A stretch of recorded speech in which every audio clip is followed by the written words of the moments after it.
Sorry to bother you with this question, but have you ever felt like in a burnout phase with language learning? Have you ever talked about this on your platforms? I would like to hear your opinion on this topic. During my language learning path, I often felt like I can't do this anymore. I'm too overwhelmed by the quantity of stuff I have to learn, etc. Small disclaimer, I love language learning, especially grammar, and I love the language that I'm studying. But sometimes I feel demotivated and overwhelmed. It becomes too much. Even though I was always able to overcome these phases, not without a lot of difficulties, I would like to know your opinion on this topic, especially because you are studying a lot at the same time. Thank you so much for your question. Have I ever felt burnout? Of course I have. I have felt burnout many times in the past, while I was learning English, while I was learning Japanese. Even now that I am learning Chinese and Russian, I am still sometimes feeling burnt out, and I am sure I will feel a bit burnt out in the future as well. So usually for me, the burnout phases come in different shapes, because most of the time it's not so much that I'm burnt out from studying the language altogether. It's more like being overwhelmed by a particular method that I'm using, something that's too intense, something that doesn't match my capacity in terms of time management, something that doesn't match my schedule anymore, something that I can't sustain in my weekly routine. And usually, the solution there for me is just to get rid of that particular thing that I don't want to do anymore or that I can't do anymore, and then replacing it with something else, or just finding another way of incorporating that specific aspect of language study in my routine otherwise. So for instance, let me give you an example. Recently I felt a bit burnt out with my Japanese listening immersion practice, because I was, for a long time, I was doing my Japanese listening practice every single day for about 30 minutes to an hour, and I was mostly focusing on expert talks, because I was preparing for an interview that I would have to go to myself, and in which I would have to, express myself in a formal Japanese while using expert terminology and scientific terminology. And so watching those talks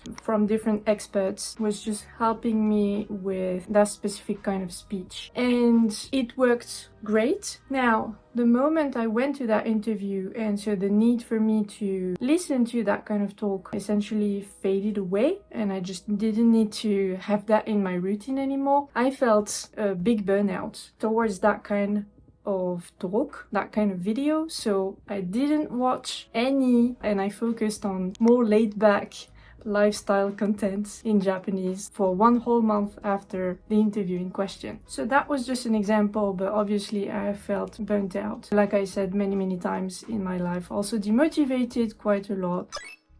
Now, to talk about this matter from my coach perspective, since I also coach a lot of people, as you guys know, in their language learning experience, really about making sure that they have the best language learning experience possible, and hopefully the fastest and the most effective as well. And a lot of the time when I see other people having burnout, it's usually about the same kind of factors. And so I feel like it always helps to know about those factors in advance, or as you're learning a language, so that you can recognize those when they occur, and perhaps you can treat them faster or better than if you didn't know about them at all. So for instance, a lot of the time I see that a lack of general organization of the language learning process can lead to burnout. So for instance, not having a clear routine in which you incorporate what you need to do in your language study, and which you balance out with things that you enjoy doing in your language study. So I see a lot of people having a lack of organization, also a lack of balance between work and fun,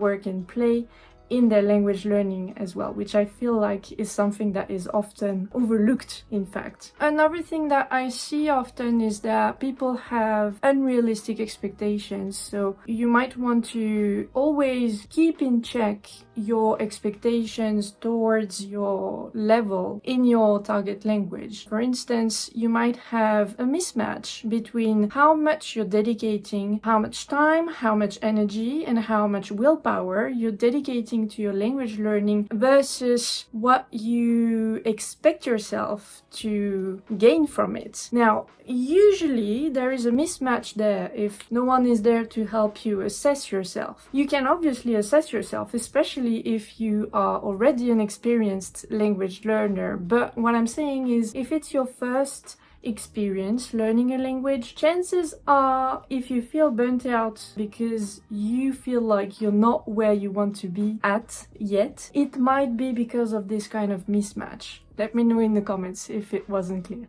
So lack of organization, lack of balance, unrealistic expectations, and perhaps as well a misunderstanding of how learning works and how your learning specifically, so unique to you, works, how you learn. So what I'm thinking about here is more like making sure you understand how you learn best, and perhaps for you it might look like drawing mind maps a lot of the time, because it helps you learn stuff, to be more visual in your learning routine. And so in this case you would incorporate that in your language learning routine, and that would make the process much easier for you, and that would help you process the information better. So in this case, your target language components, so grammar, vocab, forms of expression, whatever. If you enjoy gamifying your experience, it's also something that you can incorporate more in your language routine. What I'm trying to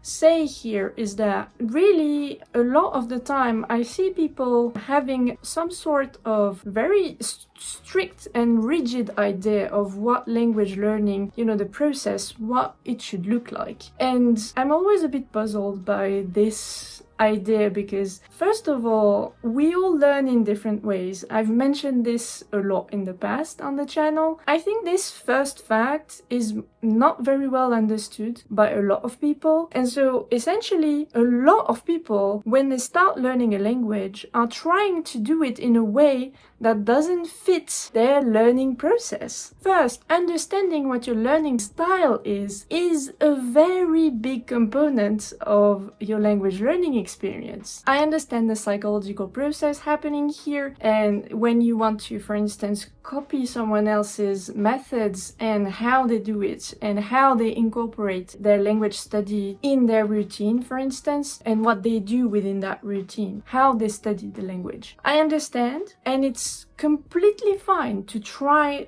different methods for yourself, but it's also equally important for you to really find the one that suits you, because if you don't, and if you keep using methods that do not work for you in general, obviously you're going to feel overwhelmed after a while. So that could be also a factor, using methods that don't work for you, that don't fit your learning style, or just in general not having found your learning style.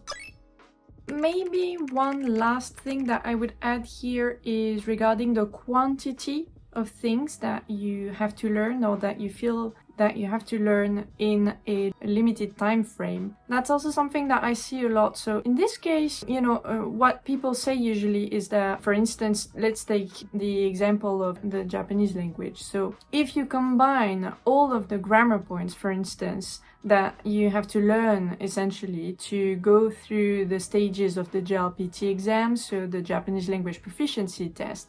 I don't have the number right now in mind, but it must amount to at least a few hundreds that you need to know at some point. So it's obviously not needed for you to know about all of those grammar points, in one go, and learn all of them in one go, study all of them in one go. Especially for grammar, it's going to take you a while to assimilate, first of all, to get to each of them, to each of these grammar points, and really understand what they mean, how they're used, and what their nuances are.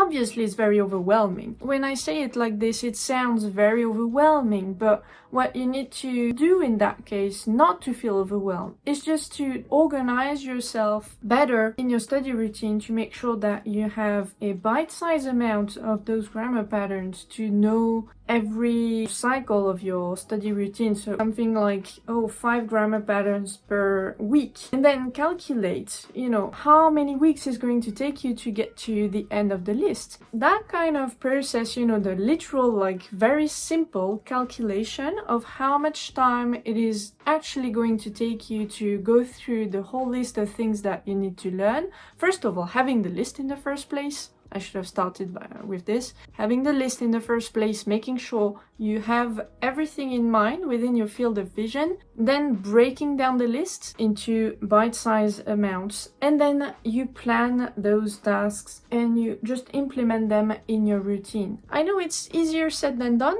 but essentially that's what the process looks like. There is no secret behind it. That's how most of us are doing it, or you study them as you encounter them during your input practice, whatever it is, either listening practice or reading practice.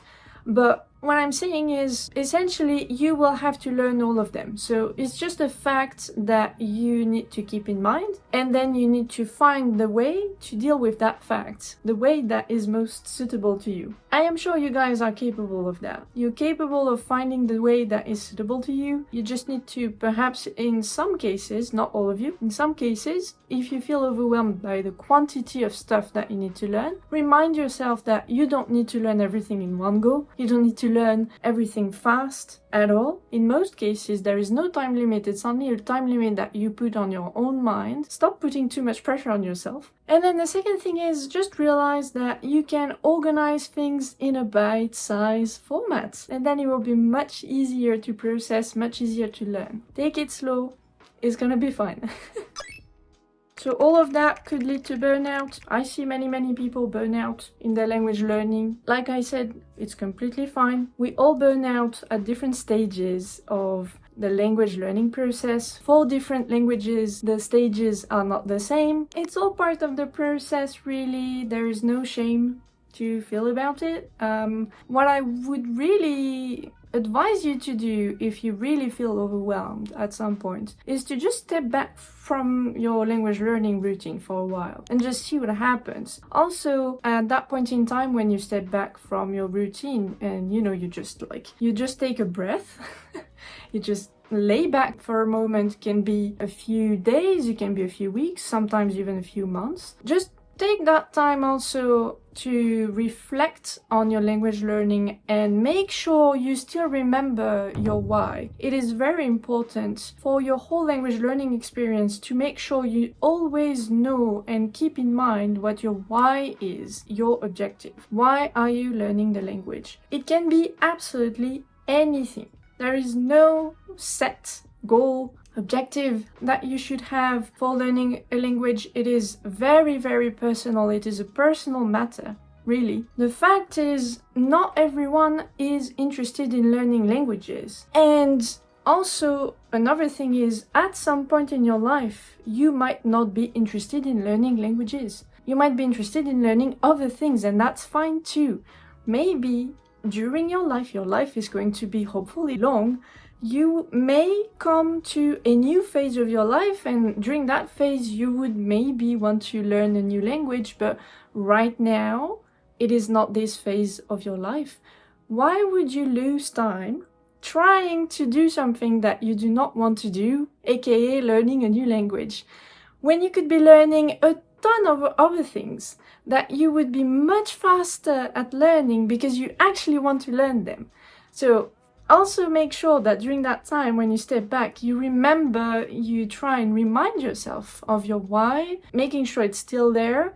And if it's not, it's time to step back, step away from your language learning experience. You will probably come back to it later when you find your why again. In general, guys, when it comes to burnout, I think the first thing that you want to do when you really experience this overwhelming feeling, essentially when you experience panic in a way, is to step back. So this works in any type of setting, and it really works for language learning as well. So I would really advise you to just step back. Make sure you plan for how long you will step back. Plan for your return on a particular day. Literally mark it on your calendar. My point is, make sure you keep control over the process of doing something about your burnout. You're in control, you're in charge, so make sure you act like it and you keep being the manager of your own experience. I think it makes sense in general. It's just that for a lot of people,